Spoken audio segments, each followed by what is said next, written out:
This video will demonstrate using CSS to change the text font type. Being able to display the text on your HTML documents the way you want them to look is an important part of keeping site visitors on the site and coming back. If the font you are using is not a popular web-safe font and it is a bit of a distraction, then you risk the site visitor bolting off the site quicker than they can say, "Ow, my eyes." First, let's look at the web-safe fonts by doing a search for web-safe fonts, or you can just head on over to this site here at MIT. Hey, I used to go there. Oh, no, wait, this is the one out on the East Coast. The one I went to is Missouri Institute of Technology. Yeah, probably a little bit different. And you can just see here what they mean by web-safe fonts and kind of summarizing it. Basically, web-safe fonts means that more than likely the visitor's computer will have these fonts installed. So if you plan on using some off-the-wall font just because it looks cool on your computer, that's probably because you've got that font installed on your computer. Not everyone will have that particular font installed on their computer.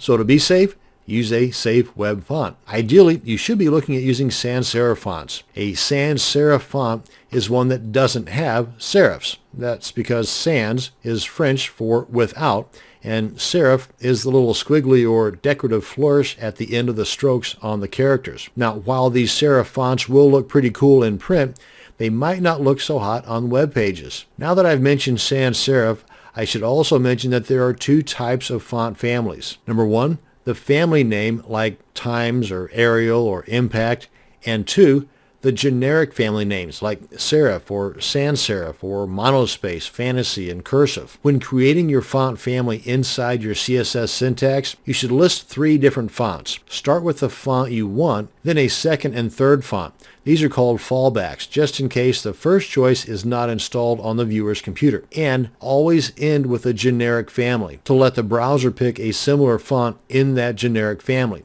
if no other fonts are available. And remember, the generic family are those like the serifs, the sans serifs, monospace, and so on. Oh yeah, and if you're using a font with two names, like Arial Black, for example, then you need to group the name with double quotes. And all fonts are separated by commas.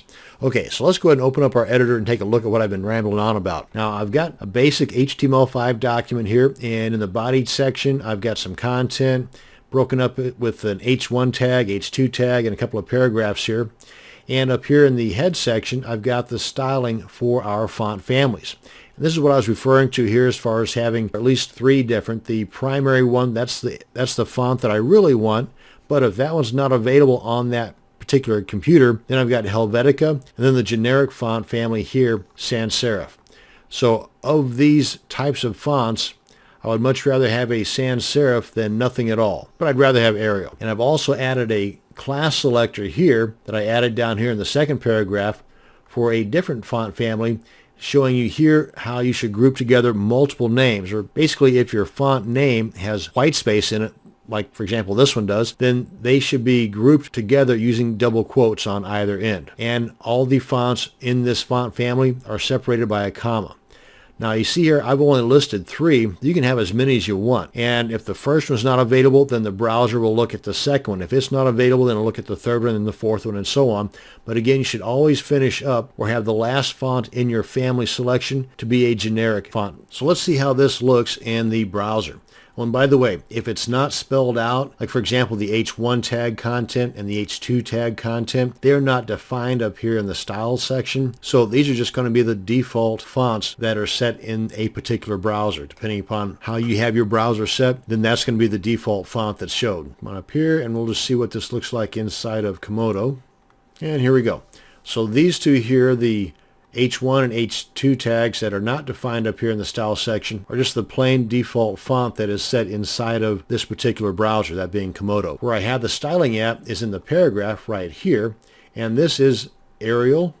And if Arial was not available, which more times than not it is because it's one of those web-safe fonts, then it would go to Helvetica and then some type of a generic sans serif type font. Now I spelled out this one down here, the second paragraph, to have the comic font as the primary and then the Helvetica and then some sans serif. So let's come on down here and take a look. That's the primary, that's the comic font. Now in case you're wondering just how many types of fonts there are, way too many to mention in this video. or any video for that matter. But here's the list of some of the more popular font families. And if you wanted to have a better idea of various fonts outside of those web-safe fonts, then just do a search for fonts or free fonts. Remember though, those would probably work best on some type of a print format rather than a web format. You really should stick with the web-safe fonts for your web design. And that's going to bring us to the end of this video on using CSS to change the font family on your HTML documents. Thanks for watching, and you have a great day.